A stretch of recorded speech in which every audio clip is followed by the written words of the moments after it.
Hello, everyone. It's a pleasure to have you with us today. Hello and happy Africa Day. So my name is Samantha Siwusaran, and I'm the chair of the International Committee of the Chartered Institute of Public Relations, which is the world's only chartered body for the public relations industry. So it's really a pleasure to be here today as part of Africa Communications Week, which has already presented some really thought-provoking sessions this week so far. So my name is Samantha. I'll be here as your moderator for today's session, where we're going to be looking at the very timely theme of building digital bridges, shaping the future of African communications.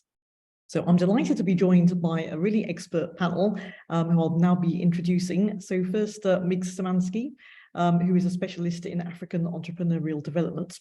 So great to have you with us here, Migs. Migs was in the teaching profession before being headhunted to join one of the leading incubators in South Africa. He's worked and mentored over 6,500 entrepreneurs at all different stages. He's run his own business. He was a guest speaker around many SMME developments for corporates. He's worked across a whole range of different activities across FinTech, EdTech, Biotech, in different clusters for different organizations. He's also been on the board of the Wheat Trust, which is dedicated to the upskilling and uplifting of disadvantaged women through skills and entrepreneurial development. And how I know him myself is through his role as the CEO formerly of the Mauritius Africa FinTech Hub, which sought to position the country as a global FinTech hub for the continent. And this also led him to become a board member of the African FinTech Network, which represents over 34 African countries. And just recently, Migs has now gone back into the entrepreneurial space, working with multinationals in East Africa to help grow the ecosystems and entrepreneurs from the region. So great to have you with us, Migs. Next, I'd like to introduce Femi, who is an executive director with BHM Holdings. So before joining BHM in 2014 as a PR officer and digital media lead, Femi worked for 6 years in consumer banking with roles in sales, marketing, and operations. In 2015, Femi became the COO and later the CEO of ID Africa, which is BHM's Pan-African communications advisory firm. So he's worked across a whole range of different disciplines. He's worked on digital marketing, public relations, strategic comms programs, and also across a wide range of industries, including financial services, tech, media, and consumer goods, among others. So Femi is also a chartered marketer with Chartered Institute of Marketing from the UK. So great to have you with us. Next, I'd like to have Nima as presented. So Nima Mutemi is the CIPR course lead from the University of Nairobi. And she's also the managing director of Perspective Limited and the senior consultant at Woodrow Communications. So she brings around 17 years of experience across PR and development communication for NGOs and also for the UN. She's also worked as a senior government advisor on strategic communications and youth livelihoods developments through USAID, GIZ, the World Bank, and NIRAS International, just to name a few. So currently, Nima's working on managing PR for 3 landmark cases involving Meta on algorithmic justice in Africa. I know we'll be happy to hear more about that. She's also working on informing ESG practice for the tech industry. And as I said at the beginning, she's also working at the University of Nairobi teaching CIPR qualifications. So Nima, thanks for being here with us today. And last, I'd like to introduce Laura Cook. Laura is the head of PR, social media and content marketing at Showmax, where she's overseeing the streaming division of MultiChoice, overseeing PR, content marketing and social media for Showmax all across Africa. Under Laura's leadership, Showmax has won the Online Strategy of the Year at the New Generation Awards, multiple Bookmark Awards, and most recently, the Gold Award for Best Arts and Entertainment PR campaign at the 2022 Prisa Prism Awards. So Laura, great to have you with us as well. So before we get started then with the session, we'd just like to put the webinar into a bit of context in the discussion of borderless Africa, which is, of course, the main theme for Africa Communications Week. So of course, Africa, as we all know, is a very diverse continent, but for now, people come up across a lot of barriers and borders in different ways. So there's a big political project in the form of the African Continental Free Trade Area.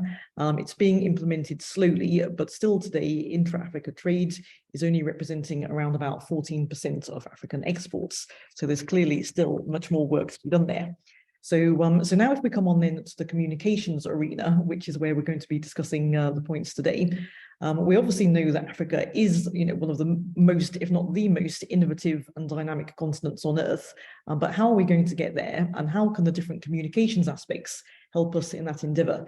So we'll be looking today to see, are there different bridges of different types, whether it's tech or fintech, could be digital or data, youth, linguistic, and also cultural and entertainment aspects. How can we bring all of this together, and particularly if we don't look at these in isolation, but try to bring them together as a whole, to see how digital first can really be meaningful. So before we get started on the discussion, then I'd just say, from a technical standpoint, we will be taking questions in the Q&A. So if you see the Q&A function on the program here, then do already start putting in your questions as the seminar is going along, and then we'll take them when we get to the end. So Migs, I'll be happy to kick off with you. So tell us then, as the former CEO of the Mauritius Africa FinTech Hub, and now you're a specialist working with UVU Africa, which is a non-profit. How do you see FinTech transforming African lives on the ground? Jeez, thank you, Sam, that's a great start. But firstly, I feel underqualified to be here with the panelists. I'm the only one who doesn't have awards. So hopefully I'll live up to some high standards set by the other panelists. So from my side, I'd like to break it down, Sam. So firstly, the communications around FinTech, since we're in a communications panel, if everybody wants to label everything as FinTech. Okay, so the communications, we failed somewhere along the way. Anything to do with, I want to sound cool, throw in the word crypto, throw in the word digital enablement, you suddenly have FinTech. Right. So, the way FinTech's been communicated, I think there's been a lot of hype around it. I think most people just use the word as a catch-all phrase for everything. And I think there needs to be you're now hearing wealth tech, FinTech, insurtech, all these cool buzzwords being thrown around, and actually is confusing people more and more. Right. So from a communication perspective, I think it started from a good point. I think it's been communicated badly. And now I met entrepreneurs earlier today who effectively they sell space, but because they're using blockchain as a technology, they think they're a FinTech themselves. I'm going, what is going on here? Everybody wants to be called a FinTech because there's a lot of opportunities that exist on a continent. And we'll talk a little potentially around a little bit of funding, because FinTechs are recognized right now as the hot news, the hot piece of cake on the continent, right? I mean, if you look at investments, 53% of all investments last year into startups is into the FinTech space. So suddenly everybody calls themselves FinTech. But from a transforming lives and why I used to do it and why I'm still doing it, I think the technology is a great enabler to allow people who have been excluded from the digital economy to come back and engage with the products and services that they've never been allowed to or haven't had a choice to even interact with.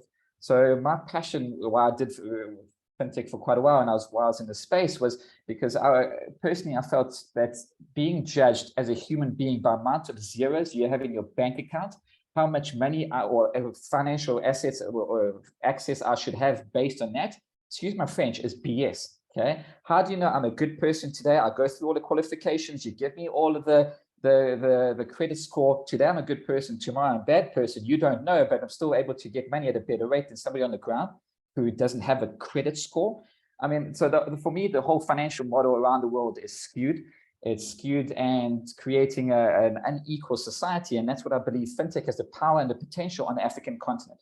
How do we move away from cash for a variety of reasons? And there's pros and cons. We're talking about central bank digital currencies, and we're not going to get very nuanced around it. But at the end of the day, how do we make sure that money moves from A to B, and somebody doesn't lose 15 to 20% of their money, which is borderline theft in my viewpoint, because I'm sending money to my grandmother at home, and then so she can afford to buy groceries, right? Why does it take 9 people taking a piece of the pie in order for that transaction to happen? So for me personally, FinTech is about transforming lives. It's about bringing the costs down. It's about empowering people and giving consumers more choice.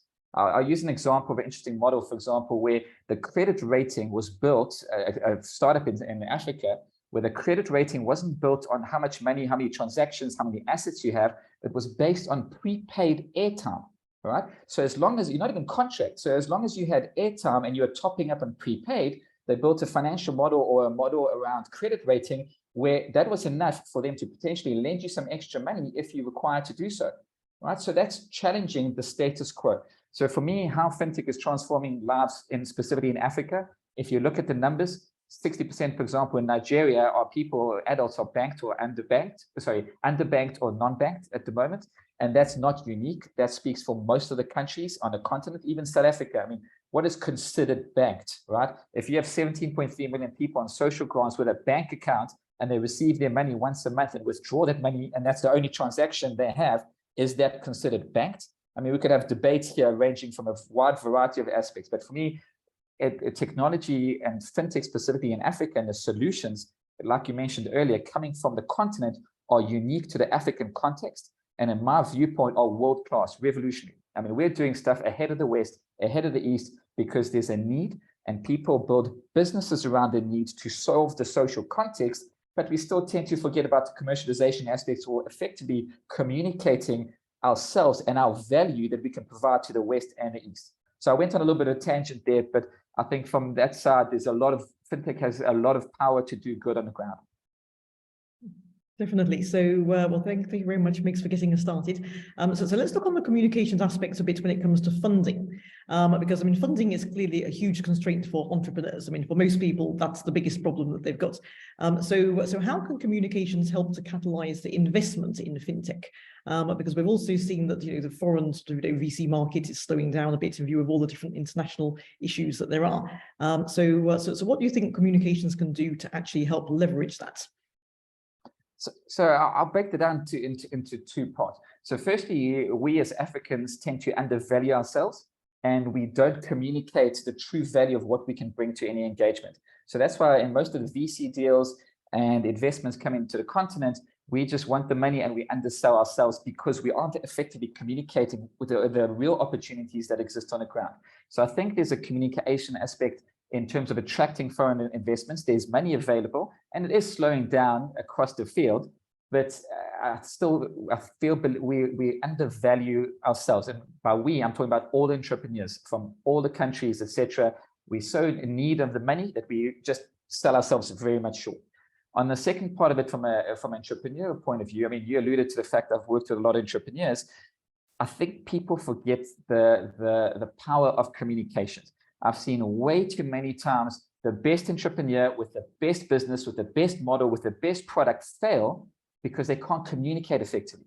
Okay, it's really as simple as that. I mean, to give you an example right now, we've got doctors, aeronautical engineers right now in Kigali, where I am at the moment, working on businesses. They are super smart people developing super smart solutions to problems that exist in the ecosystem. But let me tell you, you get them on a stage to communicate, and within 2 minutes, you're going, I have no idea what these smart people are saying because the communication isn't there.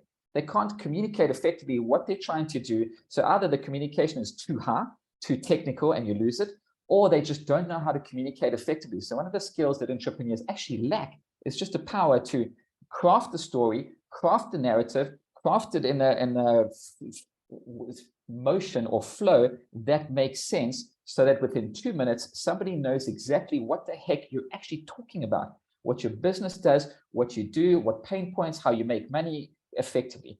So for me, I think that's funny enough, the bigger pain point, if I had to say that, than the attracting the foreigners. If as an entrepreneur, you nail your communications down, and we've seen it time and time again, you communicate effectively about what you're doing, how you're doing, etc.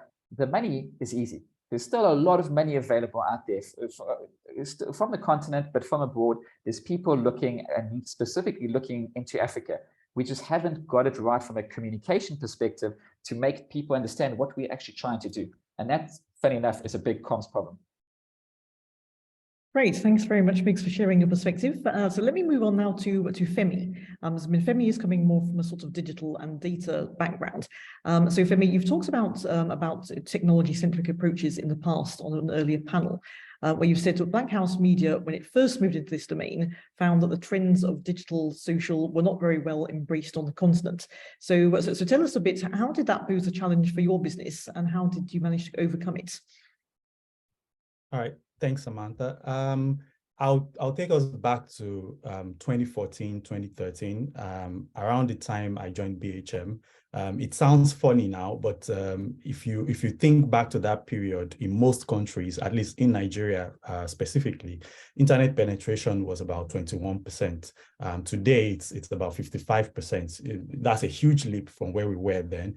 And the level of expertise, understanding, and the level of the ability that the average communications professional had to manipulate, to make use of digital communications tools is not exactly what we have today.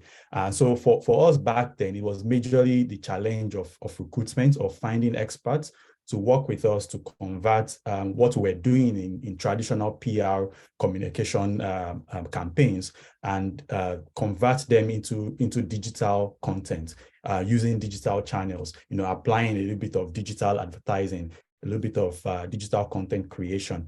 So again, it's something that we probably don't we don't consider as being special anymore. But at the time, it was a unique skill set that BHM had, and in fact, for a long time, we were boxed into a corner as those digital guys, and we had to fight again, to get what I would call respect or a seat on the table, because people assume that we're only good for digital stuff. Now, it's a blessing to be able to adapt digital tools to what we do in our work in communications and in PR. And I think being very experimental, being very adventurous, we're very young as an organization with an average age of about 23 at the time. I'm talking about 2014, 2015, still a young organization now, probably 27, the average age right now. And I think that was a blessing in the sense that young people are usually the early adopters of new technology. They are usually the ones to experiment and discover new ways of using new technology tools. And I think that was an advantage for our organization at the time. And I think the challenges then included the fact that it was difficult to find experts. So we just had to make things up as we went along. We're learning along the way, experimenting with campaigns, experimenting internally. And through experimentation, we're able to find the best ways to use those tools. And another challenge was the fact that most of the brands we were working with at the time either didn't really fully appreciate the skill set or didn't see the fact that the digital ecosystem, and when I say digital ecosystem, I'm speaking more to digital media tools where we're going to be ubiquitous as they are now, meaning they are everywhere in everything. And in fact, I think nobody calls themselves digital marketers anymore like they once did, because what kind of marketing are you going to do today that doesn't have some digital elements in it? So I think those were some of the challenges of those days. And I think everything quickly blew up and people quickly learned how to make use of these tools. One more challenge from that era and that became relatively threatening to the average traditional agency at the time was the fact that a lot of people from outside of public relations and outside of the core communications professions were taking the briefs of the agencies, so to say, because, it was all about who knew how to use Twitter, who knew how to make the most of Facebook, who knew how to use YouTube. And a lot of the brands were asking for this skill set, and agencies couldn't provide the expertise they needed. And some of these briefs ended up with the so-called, influencers. A lot of advertising agencies took the opportunity to build digital expertise in areas that I personally believe that PR pros should take the lead. For example, in social media management, that's a pure PR function. But if you look at the leading practitioners in that space, at least over the decade, the 2010s, you realize that most of them came from the advertising world. And I think PR lost that opportunity a bit. I feel the same way about the AI wave that we are seeing right now with artificial intelligence. It's another moment, it's another 2010 period where a new technology is blowing up there's an explosion of AI tools popping up every day. And the question is, how are PR people going to take advantage of this? Are we going to wait and let hardcore technologists take advantage of these tools to disrupt our industry? It's going to happen anyways. But how do we make sure that it happens we have a say in where it leads us to? I'm sure it's not only PR that will be the profession that will be disrupted by artificial intelligence and AI chatbots, speech to text, text to image, content editing, and all of these things. But the question is, how are PR practitioners going to prepare for that? So the lesson from the early social media era for me and for us is the fact that experimentation helps. It helps to experiment, to play around with these things, and then adopt the use cases for the work that we do. So for me, those are the challenges, those are the lessons, and hopefully with this new age of AI that is upon us, we're hopefully going to take advantage and not be left behind like the social media era. Great, thank you very much, Femi, for that. So I'll just pose one further question. So you've talked a bit about exports out of Nigeria in the past, such as culture, entertainment, music, and film, and that these really do form a really major part of the country's appeal. So how can we bring this together with a storytelling approach? How can you tell those brand stories in Nigeria, but also across the continent? And how do you see those digital tools that you've just talked about helping us get on track there? Right.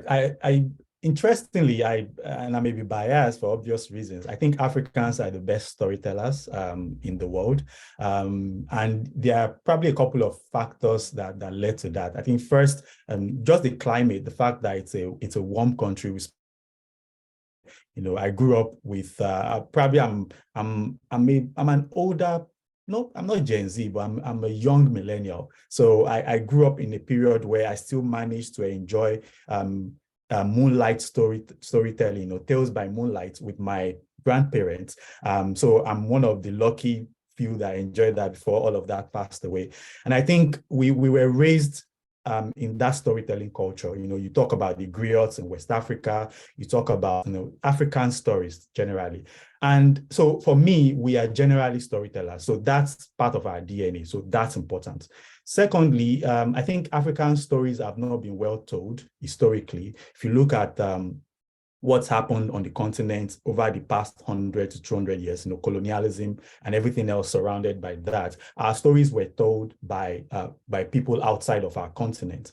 So I don't think they've properly represented us, the way they should have. So call it a post-colonial brand identity management project of some sorts. I think Africans now need to be more aggressive about telling African stories the African way. And we are such a diverse continent. Nigeria has probably 250 ethnic groups and languages. There's just so much to do.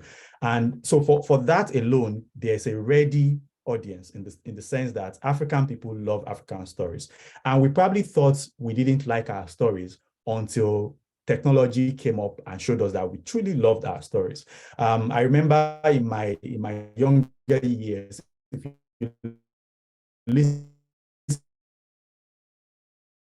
to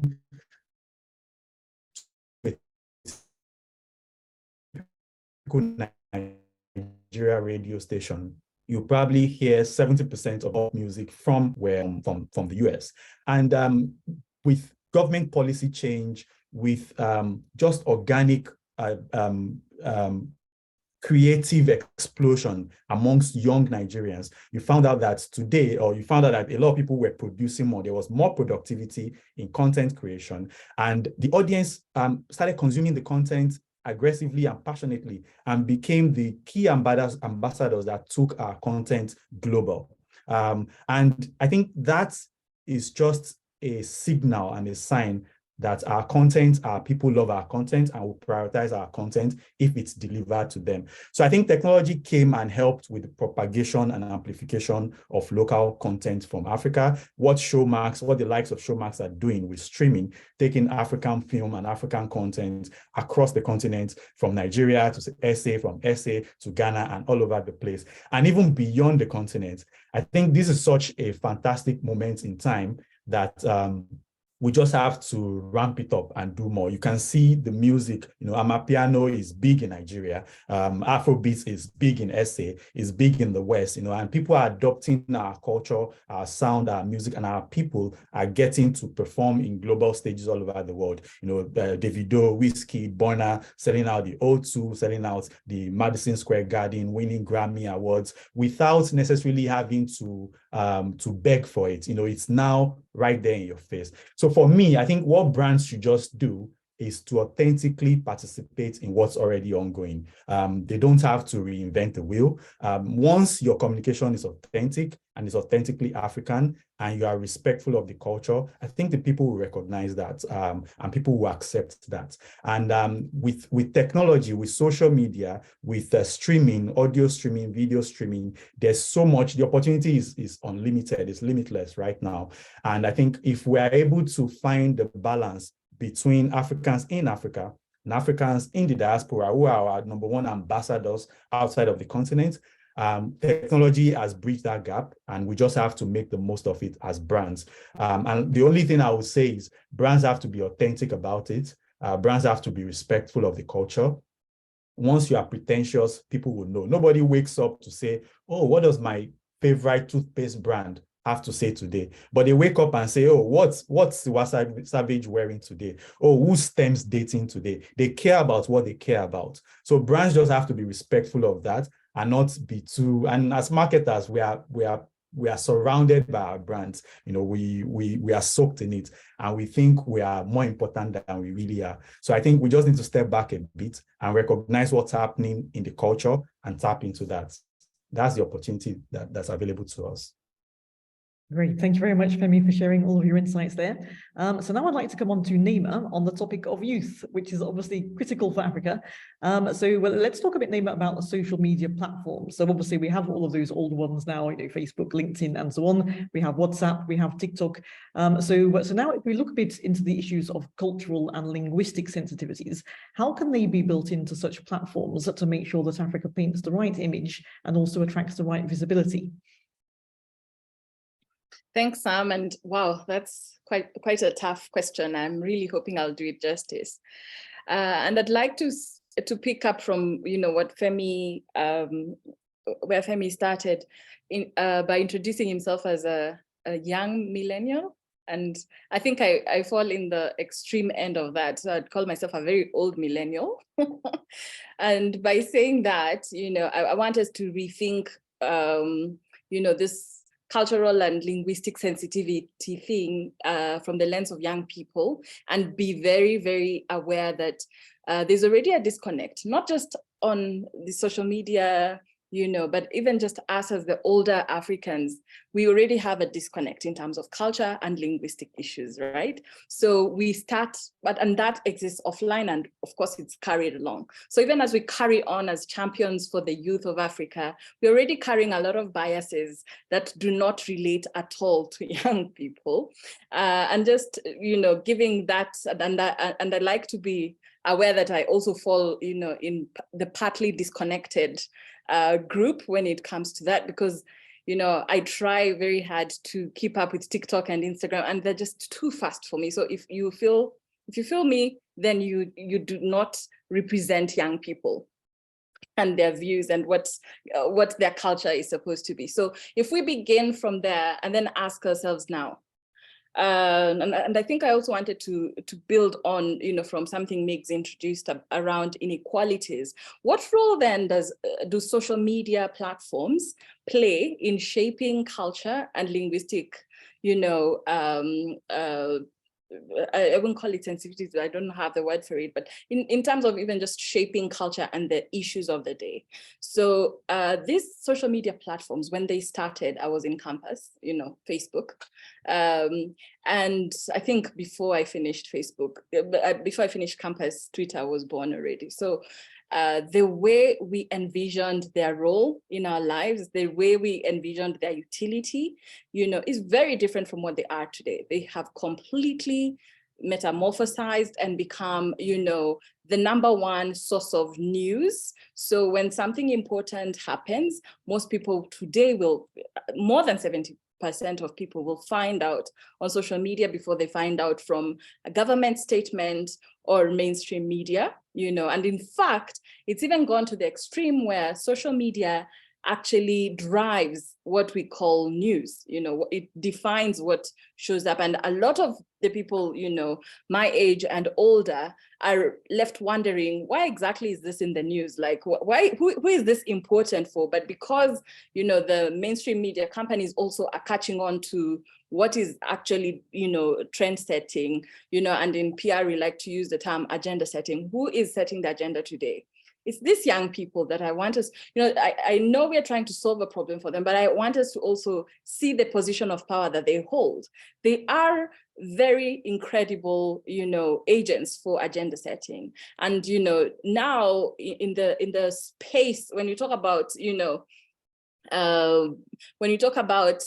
the role of social media today, we have to appreciate the contribution of the distortions of access, So for those who have access, those who have bundles, and not just airtime, but proper bundles for hours of conversations and downloading videos, if you don't have equal access to those tools, you definitely do not have the same share of the piece of the pie. So if you look at the African continent, we have varying levels of access and therefore varying levels of power distribution. And when it comes to social media and communication, we know information is power. So if you have the distortion in power, then you have a distortion in, access and distribution of democratic governance, and a lot of elections now are being decided on social media, again, by, different levels of engagement and all that. So imagine the youth of Africa, in the extremes and in the middle. What levels, of culture, would you be talking about when you're talking to the extreme, the TikTokers, those people who are posting 50 to 100 videos daily and photos, and, and then think about, their cousins up country, or who have, power shedding issues, and whether they're able to engage. So when you're talking about democratic governance, access to information, labor and employment, again, social media has also completely changed the workplace. It's completely changed the game in terms of whether qualifications that people graduate with from school are relevant in the marketplace, what kinds of jobs they have, how long they work, and in a post-pandemic era, that becomes a very useful one. And even just understanding, and demanding for their rights. So those are some of the different things that we have to bear in mind. And just maybe to answer your question, because you're very specific on the cases that you highlighted, some of the things that are coming out of that is two things, actually. We have what we call, the social media driven algorithmic marketplace of ideas. So who decides what you see and what you don't see? Okay, number two, who decides how far what you've seen or what you've just seen, how far does it go? How many other people, and what's the nature of those people who see the same message that you see? And then the third and most important question is, who benefits from what you're seeing on social media? And in terms of benefit, we look at it in two ways. Who benefits in terms of message amplification? Have you ever come across, beautiful piece of content, even maybe Showmax, trailer, which you think is fantastic, and you're wondering, why does it only have 3 views? I honestly cannot be one of 3 people in the whole of Africa who liked this, and how comes it's not gaining as much traction? So who benefits? And then you see a piece of information you think is pretty useless with 100 million, views and shares. Who benefits from message amplification, and who benefits financially from the message virality? So that's what we look at when we're talking about, how the algorithmic marketplace of ideas is shaped, and also when it comes to algorithmic justice.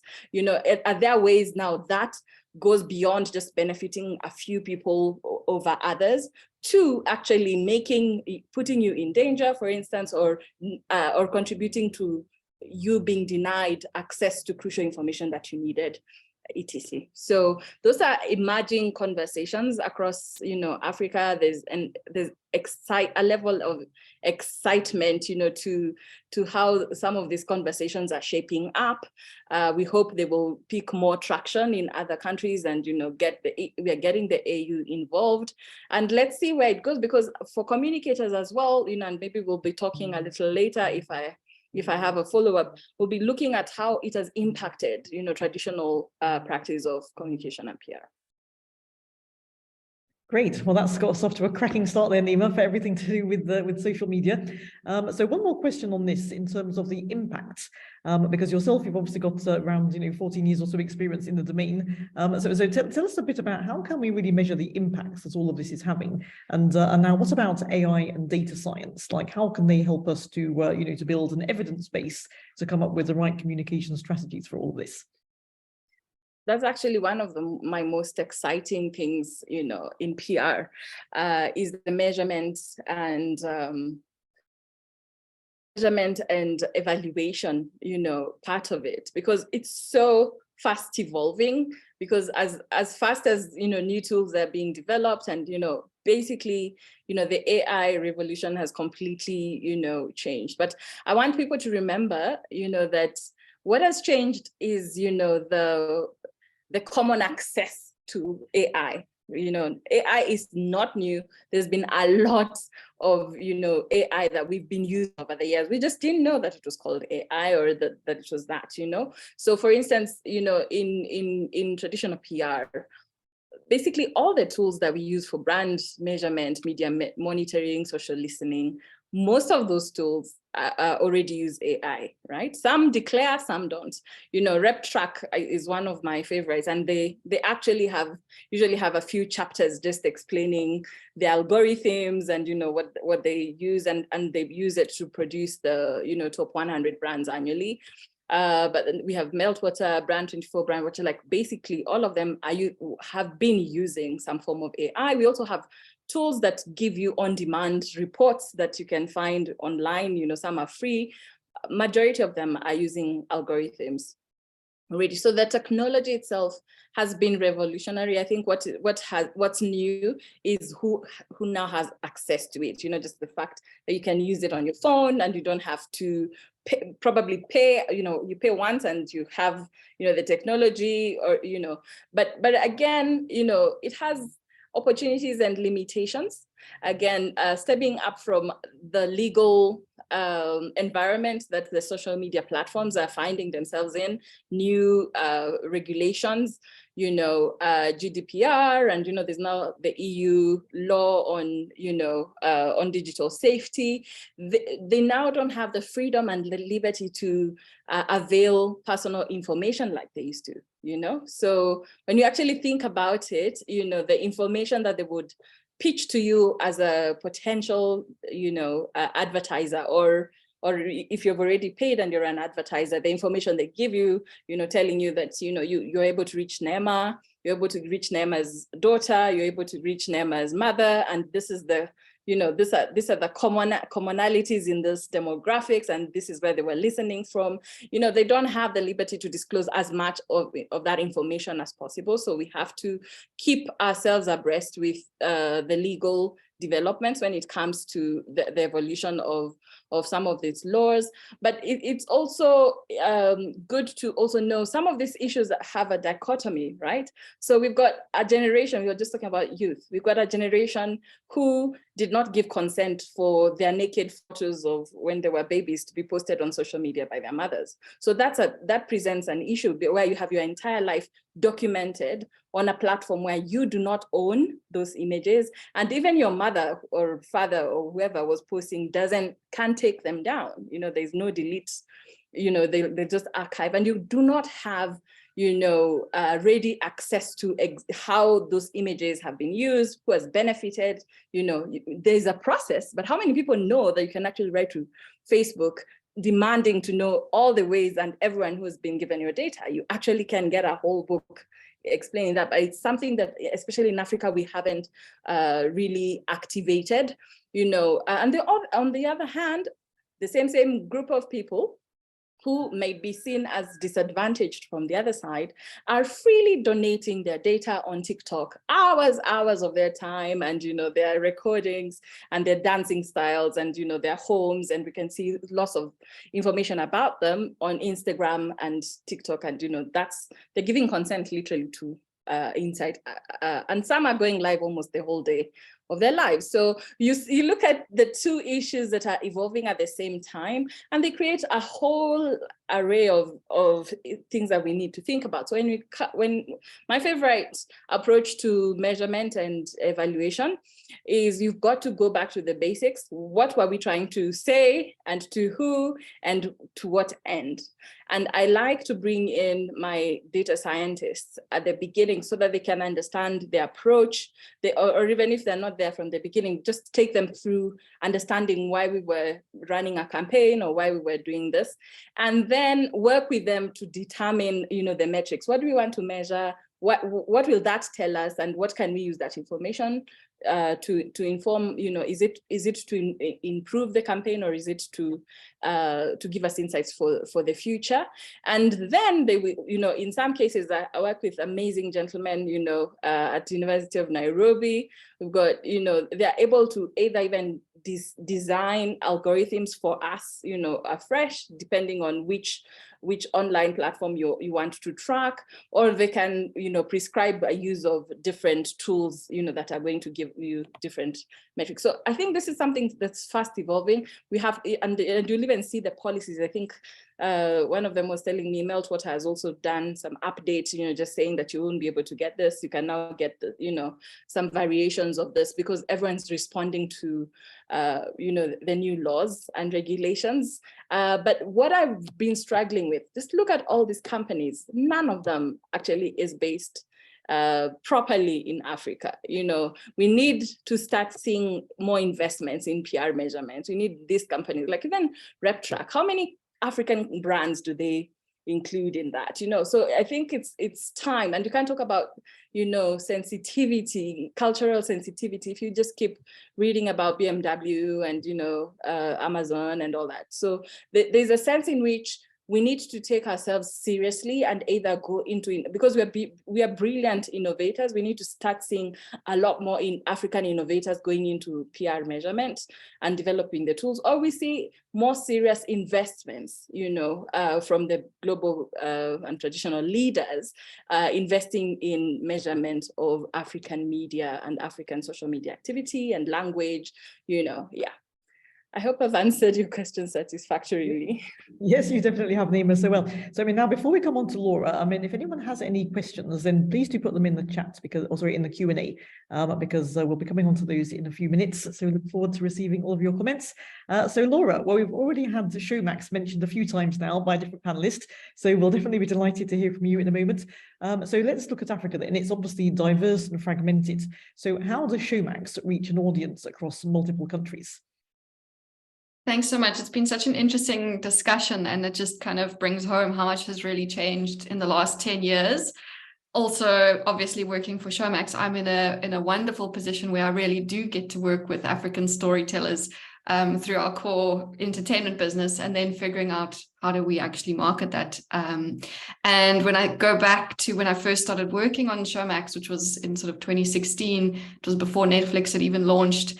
It was so fascinating because in the same way that Femi was talking about how little people kind of understood this digital world, the main media weren't covering streaming because it wasn't even here. So, to see how much the different categories have grown, whether it's on the social front, the digital marketing front, the FinTech, as broad as it is, space, and then also in streaming, to see the rate at which everything has grown has been quite phenomenal. And basically what has come through strongly from all of the panelists today is just how world leading the quality is of the work that we do in Africa. And Showmax, of course, is the leading streaming service from Africa, made in Africa for Africans. And it's been an unbelievably fascinating process as the brand has grown and as we've started investing in more Showmax originals in all of the markets, is how do you actually, first of all, from the content side, tell all these stories, but then how do you market them? And we've seen some phenomenal responses to our originals Crime and Justice. Lagos has just won AMVCA. In Nigeria, we've got The Real Housewives of Lagos, which was watched across the continent. And yeah, it's been a really, really fascinating process. I think the appetite for local stories in local languages is universal. You know, people want to see their world reflected in the stories that they watch, and we can see that on the Showmax side in our main markets. In the sort of top 10, almost all of the shows are local shows. Kenyans want to watch Kenyan shows. South Africans want to watch South African shows. And that kind of translates into the PR and social space as well. And I'm also glad that my PR colleagues have talked about the importance of social and PR. You can't really separate them anymore. And what's on social is in the news. So if you don't think social is PR, you're way, you know, you've been left behind, because you know, news articles are often just summaries of tweets. It's where crises break. It's where news breaks. It's where you generally can see the first kind of media crisis bubbling up. And so what's been really interesting is we've grown Showmax and started working on originals outside of South Africa, in Nigeria, Ghana, Kenya, as well as many other countries through the MultiChoice Group, which is the biggest producer of content in Africa. Is the importance of not having a blanket approach. The same kind of stuff that works in South Africa is not the same as the stuff that's going to work in Nigeria. Of course, there's overlap, but if you don't get that local nuance, the local flavor, the slang, you come across as a completely disconnected brand. I can't be talking about what's cool in Lagos. That would just be ridiculous. So, as we've grown as a brand, we work with people on the ground. We've got PR specialists in market. We've got copywriters in market. We work with local agencies like ID Africa, who know the market incredibly well. And we've seen the response to not only on the content on Showmax, how much people love the local stories, but on social. The more local we've gotten, the more hyper local and really conversationally driven the social media space is, the more people eat it up. So I think from my side, one of the really, really interesting changes we made as a social comms team is I let my community managers off the kind of leash a little bit. And it was a strategy that our team kind of came up with. And we let our community managers respond in language if they are in Nigeria or in South Africa, and really get that fan local voice alive. So it's a tricky line sometimes with a brand, because, if you're dealing with controversial content, you of course need to think about the reputation, but by just letting the teams talk about the stuff that they love in the language and the style of the local audiences has been really amazing to watch. So yeah, I think for me, the most interesting thing is this bringing of local nuance to all of the comms work, and you can't do a blanket approach to all markets.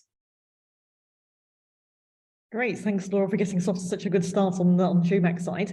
So tell us a bit now when it comes to obstacles, because obviously there are data costs. I mean, some parts of Africa obviously don't have the same internet connection that others do. So tell us how you're getting across some of those types of issues. And I mean also, now you've just been talking about the importance of local content for different parts of the continent. But do you think that streaming services such as yours can actually take us any closer to a borderless Africa, which is obviously one of the themes of the week that we're very much focused on? Yeah, again, I think quite a few of the conversations that came up with the panelists really sort of bring this home, and how important it is for a product that is meant for the African market considers the local obstacles and challenges. So for example, Showmax was actually the first streaming service to offer offline downloads, something that was shortly followed by Netflix and many others, because we knew how important it is to give people a way to watch, even if they don't have Wi-Fi. So if you're on the Showmax app, and you can do it on many of the streamers now, you can download content onto your phone and you can watch it whenever you want. So, in terms of levels of access, that also opens things up, because your family member who is up country can then, if they're, visiting their grandkids in the city, download something and watch it on the taxi or wherever they're going. And then on top of that was really focusing on how to make sure that the streaming experience uses as little data as possible. something that isn't really relevant if you're sitting in the Netherlands and you've got like whatever, 1 million gigabytes per second internet connection. You know, we've got some of the lowest possible settings. So I think there's about 4 that you can choose from. And on some of the devices, it can be as low as 50 megs for an hour, which is a tiny amount of data, but it means that then if you're stuck and you've only got your last, you know, gig on your phone, you can actually download something and then watch it. And then kind of talking about the fintech space and payments, that's another thing. You know, with Showmax, we realize that not everyone is going to have access to credit cards. So you can pay with your Vodacom airtime, you can pay with your M-Pesa, you can pay with MTM Momo. And that's really, really important. And again, when you speak to, you know, sometimes people who come in from other countries, they're just like, well, why don't you just do credit cards? And you have to explain, this is not how it works. Our countries, many of our countries don't work like this. And actually, you have to then come up with these really innovative solutions, which, as Mix was saying, are generally world leading and very, very innovative to solve these problems. And then in terms of, again, the sort of storytelling levels of access situation, I think the other thing that's interesting with a streaming service is that you can watch anything at any time from anywhere. So, for example, Real Housewives of Lagos, which was a sensational launch, you know, it was watched in many other countries. It wasn't just Nigerians who were tuning in to see what was happening with the Real Housewives of Lagos. And I think that's something that is only going to increase as people sort of start realizing that there's this rich storytelling culture, and just these incredible different local stories. And this is a trend that's happening, you know, across the world. Shows from Korea are incredibly popular in the US, in the UK, in Africa. And there's this real kind of shift across the world to now look into the stories of the various African countries. We've got incredible, crazy myths. We've got incredible books. We've got, you know, all of these different stories which, you know, appeal to anyone, anywhere. So I think it's an incredibly fascinating and interesting space to be in. And I wanted to just mention one more local innovation, considering power shedding or load shedding. And the reason I only have one light is because I currently have no power in South Africa, is that, you know, we're not going to let these like difficulties stop us from like watching our favorite shows, from, you know, doing what we need to do. We'll figure it out, and we'll just, if you're in a place that has regular load shedding, nobody does anything when the power goes off. You're sitting in a restaurant and nobody even blinks. You just carry on. And I think that sort of spirit of kind of facing quite difficult challenges and then finding these really innovative solutions is really inspiring.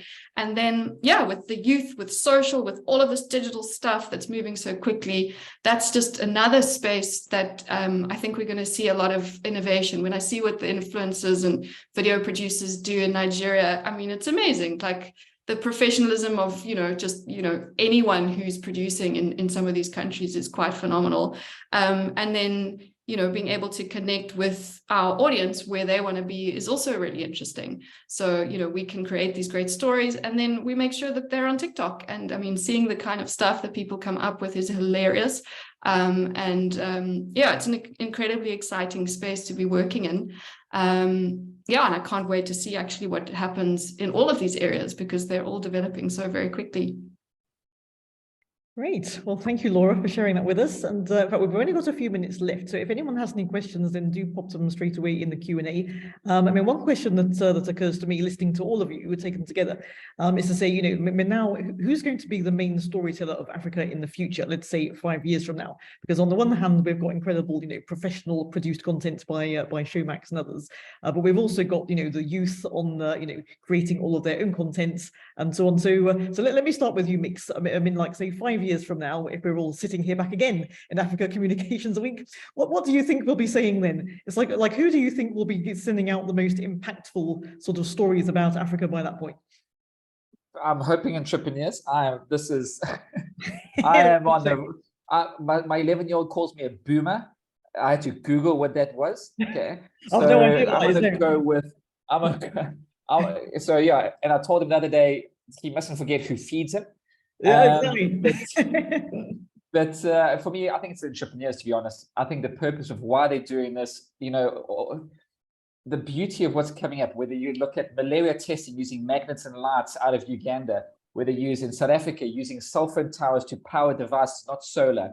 The stories, the need that is on the ground is real. And I think them communicating that their personal stories and the purpose of why they're actually doing it is going to be critical. So from my point of view, I'm hoping to see more African voices on the global stage. I'm hoping to see more money in the entrepreneurial space and more African success stories. Because to be honest with you, if you look at the top 11 fintechs in Africa, you're seeing a white American there as a founder. I mean, is that really an African company? We need to have more African stories, more African founders, more African opportunities, and people sharing the stories, not people claiming to be an African company and then look at us, how we're changing the world.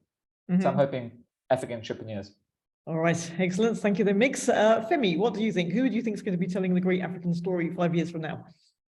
Hopefully not AI, because yeah, that's it. Yeah, hopefully ChatGPT will be dead by then, and something will come along. Hopefully not ChatGPT or Midjourney, any of those guys. I think entertainers, and I'm biased because I love entertainment, and we're invested in a lot of entertainment. I think entertainers will continue to tell the African stories. And even entrepreneurs that Migs is rooting for, they will need entertainers to also help them tell that story. So for me, I'm rooting for entertainers, and I believe strongly in the power of entertainment, especially for Africa, telling African stories. Yeah. Excellent. Thank you very much, Femi. Naima, what do you think? Well, allow me to throw a spanner in the works, because I don't see the geographical binary working here. When you look at, and I'm sorry to give you gloomy examples, but just look at ISIS and Al-Shabaab, and I wouldn't talk too much about Boko Haram. Young people from all over the world have been able to resonate with a message that was started by young people either in Syria or in Somalia or in Kenya, and they've been able to mobilize ridiculous amount of resources. They've been able to literally beat government machinery that is prepared for war, and they've been able to drive majority of those wars for longer than we anticipated they would last. They've been able to really evolve radicalization and basically just equip both crime and terrorism online, by hiding in plain sight, very sophisticated, covert messaging tools. So when you actually look at the power of storytelling, the way it has been employed by young Africans, it has the potential to create ambassadors from Asia, America, because what connects them is the issues. It's not so much, the color of the skin. That sometimes plays a role, like look at Black Lives Matter, sparking, revolutions in Asia. Now Fair and Lovely in Kenya has been rebranded because of something that started, with the Black Lives Matter. So we can't quite limit, or give a range, in terms of geographical binary. What we can is watch for the issues that are evolving. What is it that they care about today? And what is it, even if they don't care about it today, what is it that is going to impact their lives today and in the future? What's going to influence their access to money? What's going to influence, their ability to put food on the table? Because even if it's not something that they're caring about today, in the next few years, they'll begin to galvanize support around those issues, and they will get, unlikely support, and so I think there's a great opportunity for it to go everywhere. We just have to understand, the trends and what issues the young people care about the most. So I think it's young people. Okay, thank you very much, Naima. Laura, what do you think? Who do you think is going to be the storyteller of the future? Well, Showmax's ambition is to be the leading streaming service in Africa. So watch this space. Excellent. So yeah, short and sweet. So I do now have a couple of questions from Clifford. So let me start with the first one. I think that the first one can be for Femi. So Femi, how can African businesses leverage digital connectivity to expand their reach and to access new markets within the continent? So Femi, what would you say to that? I'll just summarize what everybody has said, because that answers the question. Mix talked about how entrepreneurs should be better storytellers. So the business owners or leadership or leaders, and as PR people are always encouraging the leaders of businesses to be thought leaders, to be opinion shapers, to be knowledge sources. I think that would definitely be a great way to do that. I think Nima spoke about the young people. What do they care about? If the bulk of Africa, median age in Africa is about 19, I believe, and that shows we're a very young population, the world's youngest continent, really. And so what young people care about or don't care about is very important for us to know. So as businesses, we should identify these things and know how to respond appropriately to them. And then I think platforms like Showmax also offer an opportunity, even though the primary product is entertainment, but it shows you the power of entertainment. And like I said, I'm rooting for entertainers. And I think brands need to understand how to use entertainment better for storytelling, for even promoting their own products and for engaging their audiences. Okay, thank you very much, Femi. I have one question in relation to AI, which I will perhaps hand over to Naima. So the question is, how can PR practitioners ensure that AI-driven data analytics and insights are effectively interpreted and used to inform strategic decision-making, rather than relying solely on automated responses and recommendations from AI tools? So Naima, let's hopefully there's still some real human elements there, we hope. Yeah, and I'm also a teacher, so this is actually would be a question my students would also ask. Number one, you need to remember that AI tools, most AI tools that we have now, don't have up-to-date information. They always have, I think they upload, whatever data. We used to call it big data. The universe of, billions of data points that on their own don't make sense, but if you have a way of bringing them together and analyzing very, very quickly, it can give you useful information. So basically, that is what makes AI powerful. So the ability to synchronize, the big data and synthesize it in a way that it can give you useful information. However, that is usually missing two things. One that Laura talked about, nuance, So there's some nuances that will always be lacking. There's cultural, geographical, and, sensitivity that a lot of the AI, has not reached yet, and I don't think is going to always be up to date. If it did, then we would really be concerned about completely, replacing humans. So it's the ability to understand, the nuances, the language deviations.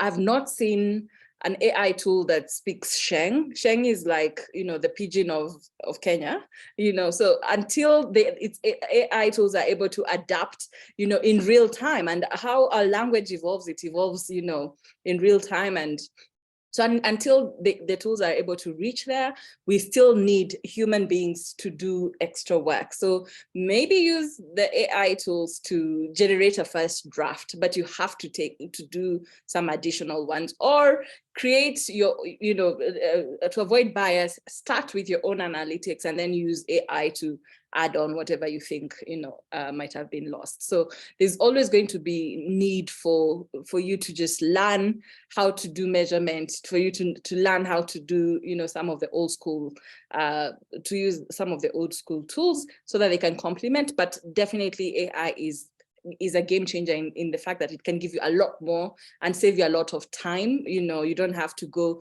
collecting primary data. Great, thank you very much, Naima. Well, we're almost out of time. In fact, I see we do maybe have just one more. Clifford says thank you for the answers. So thanks everyone for those.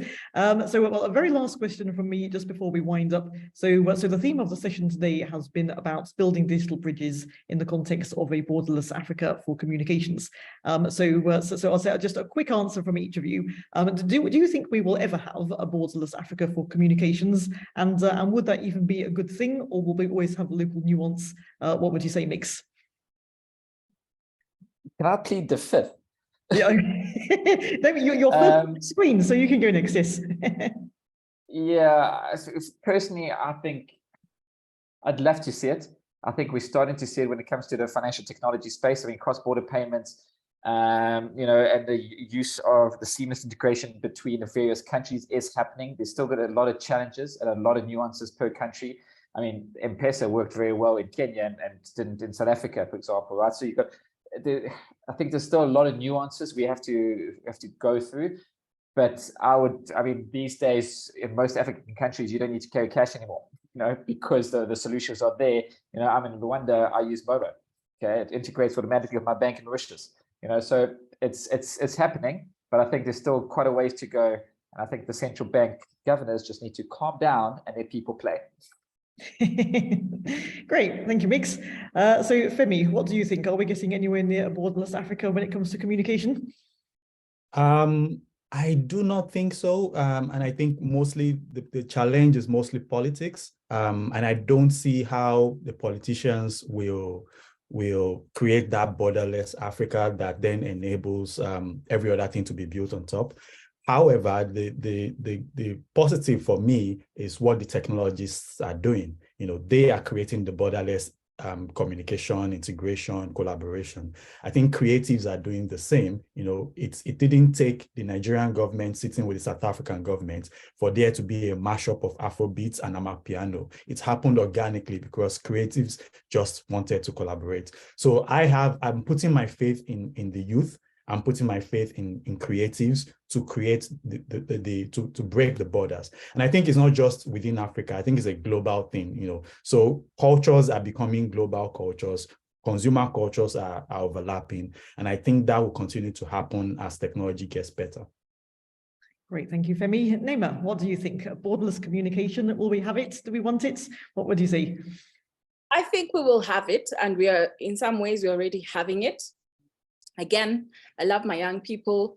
They always lead, So I mentioned earlier 3 cases that have been launched in Kenya that have the potential of changing how Facebook operates globally, even outside of Africa. All those 3 cases have been brought to the Kenyan courts by non-Kenyans. So the first one has been brought in by a South African. The second one was brought in by 2 Ethiopians. And then the third one is what we would call a class action, so it's 184 young techies. And, the lead is the first 2 names that, keep reappearing.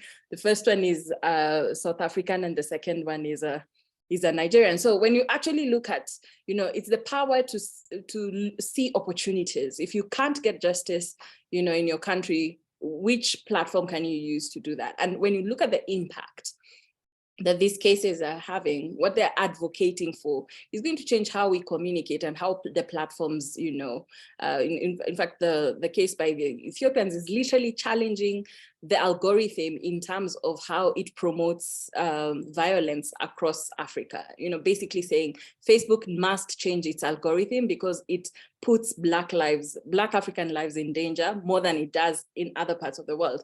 It's a very, very bold pursuit, and for that to be pursued in a Kenyan court by non-Kenyans, it shows a lot of that borderless, interaction. So I think because money has become borderless and money influences even the politicians, that is what is going to lead us to closer towards that, because a lot of us communicators communicate, to create and manage relationships that are very, financial in nature. So because, this is being led by, basically following where the resources are being allocated and who has control over them. That's what's going to give the motivation to go borderless. And also, together as an African, market, we command quite a lot. Individually with a 10 million, 40 million there, you can be ignored by almost everyone. But when you speak in one voice, I think that's the power of the Africa Free Trade area. And I really am rooting for it. Great, thank you very much, Naima. So Laura, we're happy to finish with you. So tell us then, in terms of communication, do you think there'll ever be a borderless Africa? I don't think that the borders will ever be completely gone. And I think it would be a real loss if we didn't have the local nuance and flavor and color from each of the different countries. That said, streaming globally and streaming in Africa is absolutely cutting through borders in terms of access to entertainment and stories. So yeah, we can see it happening, and I'm sure it's just going to continue to grow as we learn more and can access more from other countries around us. Great, thank you very much, Laura, for finishing off. Well, thank you, everyone. It's been an absolute pleasure having all of you with us. Thank you to Migs, to Femi, to Naima, and to Laura, and to all of the attendees that have joined us. We do have Africa Communications Week on still tomorrow for the last day for Friday. And at CIPR International, we do also have one more webinar, which is at exactly the same time as today. So the topic for tomorrow is how to communicate the successes of women in Africa. So we've got a wonderful lineup for that. So all the details are on the Africa Communications Week website of all of tomorrow's events. So that just leaves me then to thank everyone and look forward to seeing you all again soon. Bye then. Take care. Bye everyone. Bye. Thanks, Bye-bye. Okay. Bye. Bye everyone. Bye. Bye.